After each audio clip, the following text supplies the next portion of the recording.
When one market is shaking, another is stable. And this reminds me of what happened in 2020. What's happening in UAE does not have to destroy your portfolio in the UK or in West Africa or South Asia and all of that. Hi everyone, welcome to Chinnycon Realty podcast, and today we are going to be talking about something very important, your money. And I'm here with the CEO of Chinnycon Realty. Her name is Juliet, my name is Chiwendu, and we're going to be talking about something so interesting. Everyone is talking about it right now. It's the unrest happening in the world, and you know, every time the world shakes, and it does shake more often than you like to believe, right? Billions begin to disappear from your screens. Actual money begins to go. You do not know what's going on. And that's because one thing is happening in another place. You know, you've seen all those videos that go viral where people are saying, oh, he lost $5 million in a day. He lost so and so amount. People's portfolios are crying right now. So I want to ask a question that everybody has always wanted to ask. So when there is an unrest, a political crisis, a conflict, where does your money go? What does happen to your money? You know, and right now we're going to be channeling this question to the real investment guru, who is not just a realtor by excellence, but also someone who is very good and passionate about finance, right? So, Juliet, I'm going to ask you, we're going to even start from the beginning, right? Because I think a lot of people usually don't understand why stock markets react the way they do, right? So, why does a conflict on the other side of the world send markets crashing right here? Like, it doesn't matter where you are in the world. Okay, so first of all, I would like to say that most of the time, it does feel very, very irrational. And here's the thing that people don't actually appreciate. The stock market does not move on facts. It moves on feelings, on emotions. And so when something happens, a missile strike, a political announcement, a tweet from someone influential, it hits the algorithm instantly. These aren't humans sitting there thinking it through. These are machines programmed to react to fear, and they move in milliseconds. So what you are actually seeing is not a reflection of what has happened economically. Wow. It's a reflection of what millions of investors and thousands of algorithms are afraid might happen, all right? And fear is very contagious. Yeah. One sell triggers another, and it snowballs. Wow. Now, the problem is the speed. A money that can move at the speed of a notification can also disappear at the speed of a notification. So that's it. So is that like a design flaw, or is it just the nature of how this investment works? I'd call it a structural feature that becomes a flaw the moment you need stability. See, the stock market is designed for liquidity, for things to move fast. But you see, when panic sets in, that same market that is designed for liquidity and for things to move fast becomes the thing that hurts you. So that's the way I would put it. It's not just it's a flaw. So I've been seeing viral videos, right, going around, people saying that they lost $5 million in one day. And this is what I really want to unpack. How does that happen? What do they really lose when they say they've lost money, when they see the red sign going down? This is such an important distinction that nobody clearly talks about. You see, when someone says they've lost $5 million, in most cases, they haven't actually lost $5 million in cash. So what they have lost is the paper value of their assets, or let's say what the market has allocated to their asset. That's what they've lost. Let's say, for instance, you own $5 million in your portfolio on Monday. Then on Tuesday, the portfolio turns to $3 million. Now, we cannot say that you've actually lost $2 million in cash, all right? What you have lost is $2 million in papers. Now, here is the real question. Did you sell? If you didn't sell, you haven't actually realized that loss yet. The market could recover and the numbers possibly might come back. So that means they actually haven't lost the money yet? Technically, yes, they haven't actually lost the money. But now, here is the thing that do not favor a lot of people.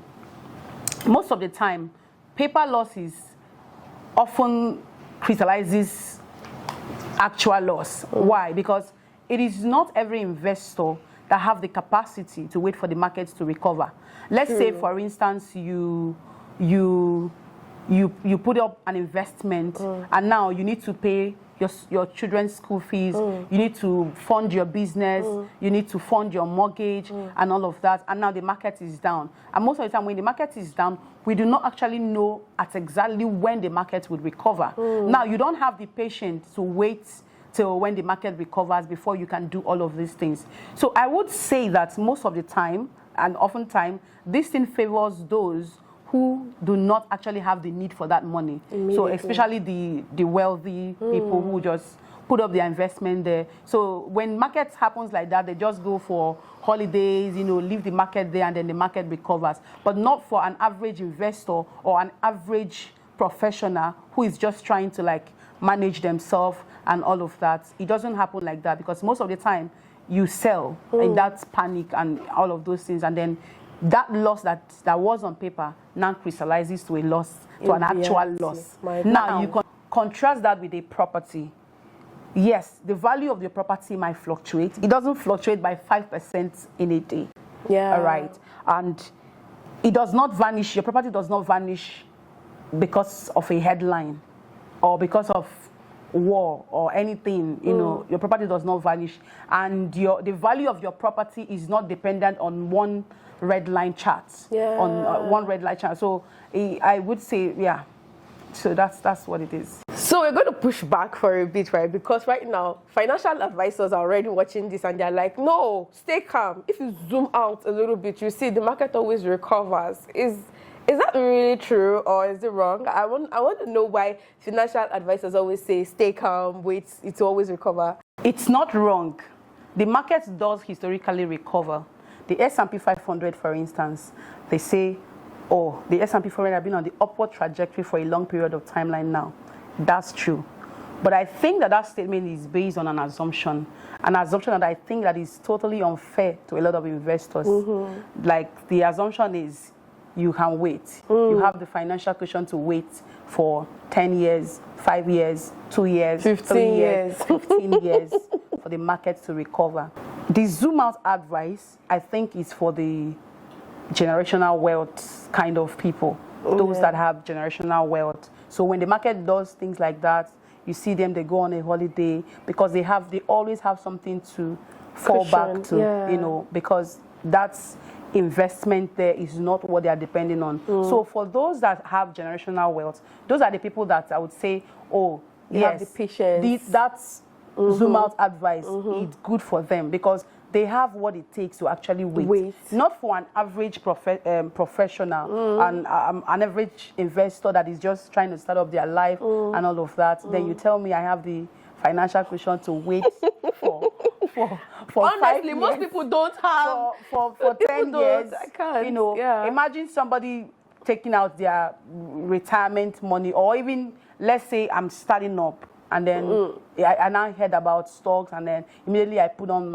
put in my money there, and then everything just start going down. You think I will have the financial cushion to wait? High blood pressure. I'm gonna sell on a loss because I cannot wait and see my all the things I've worked hard for going down the drain. 20%, 30%, and I'm still there, But yeah, that's what it is. All right, Juliet. So somebody right now is skeptic, is watching this, and is saying, "Oh, but this is not a balanced advice because real estate is slow, it's illiquid. You can't really turn over the money quickly, and that it's more like a complicated thing. You also need a lot of money to start up."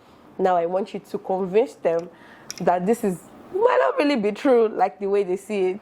I love a skeptic. You know why? Because a skeptic is asking the right questions. So let me take it one after the other. Yeah. Slow, yes. Slow means stable. Slow also means you don't panic and sell because a bomb went off to a country that you've never been. And the price of your property in Lagos or Dubai does not automatically diminish because somebody from somewhere made a tweet and all of that. So I would like to say that slow is also an advantage in the investing in real estate. Yeah. Illiquid also, yes, and that is protective. The people who lost millions in stock didn't ask for it. The algorithm didn't ask them for it. Illiquid means that you have a long time enough to think it through before you you make that decision, right? Yeah. It helps you it helps to protect you from your worst instincts, because all these things that panicking, and that's what brings, because of how fast the stock market is, it's easier for you to just sell with that thought without panic. But now, if you even when you are panicking, because it's illiquid, it protects you from your worst instincts. So I would say that it's protective. It's protecting you. That's what it simply means. That means I'll naturally want to put my money in real estate because I wouldn't have to panic sell when there's a news. Yeah, exactly. That's protection. Big money. Okay, I think I would need to, because this is my forte, right? Yeah. Because when you say you need big money to invest in real estate, that's actually not true. Why? Because we have a lot of ways in which you can purchase real estate in this time and age. These are no longer, times are gone when they say, oh, you have to pay this amount of money. A lot of companies, a lot of mortgage plans have made it easier for you to just pay small, while also acquiring a property. Let's say, for instance, in Nigeria, for instance, we have sometimes we have up to 24 months payment plan. We have 36 months payment plan. It all depends on who you are working with, right? And also in Dubai, we have like 24 months, 4 years payment plan and all of that. And are not even mortgage, right? Wow. So when you say you need big money for real estate, I wonder who you are talking to. I wonder your realtor. You get? So it all depends on who you are working with. That will tell you, okay, you need to work with people who knows their onion, who knows what they are doing. Because actually, you do not need a lot of money. In Nigeria, with 1 million naira, you can start owning your property. Wow. 1 million naira, 500,000 even. Yeah, I've heard about that. Yes, offer that amount of money. What you need to do is first not the big money. What you need is to make a decision of where you want your investment to go, or where you want a better part of your investment to go into. Yeah. Okay, so I have to ask one obvious question, right? Because somebody right now might accuse you of being one-sided. Are you saying that everybody should run away from stocks, pack up their money and put it inside real estate? Or what are you trying to tell us in essence? Absolutely not. If any advisor is telling you to put your investment in one asset class, run. That's not a wise. Run away. Like, run. That's not a wise financial advice, and that's reckless. That's not a genuine financial advice at all, right? True wealth or true generational wealth is built through structure. You have to structurize your investment here and all of that. So that's what I'm saying basically. So that means you're saying that we should diversify our class assets. Exactly. Diversify your asset class. However, you have to diversify in terms of your risk appetite. Okay. But I also think that the way I like to put it is that you should diversify in terms of stability. Which one is more stable and which one is less stable. So you have to put your investment in those classes. For instance, everybody knows this. I know it. You know it. That real estate is very, very stable. It's one of the most stable investments ever, right? So yeah, you have to put a major part of your investment in real estate. I must say that. Then another thing that I also think that might be something that people could ask about is, should I invest in? So now, if you're telling me to diversify, that means I should diversify in stock assets, in bonds, in real estate and mutual funds and all of that stuff. Stocks have different companies that right under it. They have different kinds of stocks. They have different kinds of bonds. They have different kinds of mutual funds, right? Then also in real estate, we have different locations now. Yeah. So how do we now put our investment? How do we structure or divide our investments amongst all of this now? You're right. Diversify is one of the many words that a lot of people use. You hear realtors say it, you hear financial advisors, everybody says it, and nobody actually tells you how to actually diversify. So I'm going to talk about in 3 layers of diversification, right? And I'm going to start with the first layer. The first layer is across investments, across stocks, across real estate, commodities, and private equity if you're someone who is into that. The point is that these things move differently When stock, for instance, crashes, gold tends to hold more value or go up. When interest rates goes up, the bond move differently to equity. Okay. You know, the point is to be able to hold assets that don't all fall at the same time. That's just the game. Wow. So that's the first layer of diversification. Okay. The second layer is within the asset class. You know, when someone tells you buy stock and all the stock they're telling you to buy, all of them are in tech, you are not diversified. In stock, that's where you talk about S&P 500, you talk about tech, you talk about artificial intelligence and all of those things. That is diversification in terms of stocks. And then when you come to bonds, if all your bonds mature at the same time, you're not also diversified. Definitely. And then when you come to real estate, that's where we'll have residential, commercial, rental, you know, and all of those things. That is also where diversification also comes. Also, owning 5 properties in the same location, you are not diversified. Because in real estate, we have different ways that you can diversify. You diversify in terms of location, you diversify in terms of residential or commercial or rental and all of those things. The purpose. The purpose and all of those things. So that is what diversification within asset classes actually means. And that's the second layer of diversification. And the third layer, which is the one that I feel strongly about, is geographical diversification. Okay. Different countries have different economic cycles, different legal protection, different demand drivers, and all of that, and different currencies as well. What's happening in UAE does not have to destroy your portfolio in the UK or in West Africa or South Asia and all of that. That's the essence of geographical diversification. But I would like to put this out there. When one market is shaking, another is stable. And this reminds me of what happened in 2020, and it happened to us. Sometime in 2020, there was this war outbreak and all of that.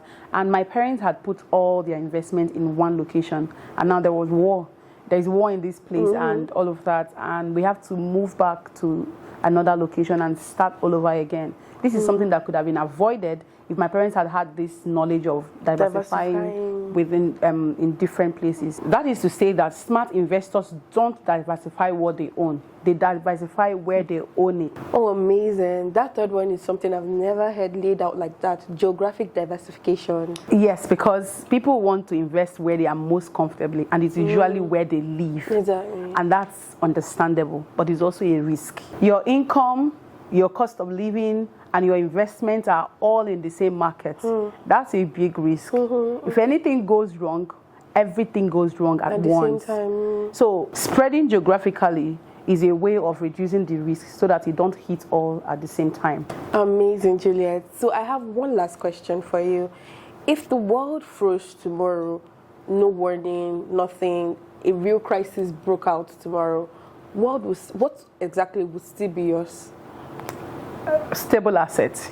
The things that are real, the things that are tangible, the things that do not disappear at the speed of a notification. And here's what I want everyone watching me right now to do today, not tomorrow. Sit down, audit your portfolio.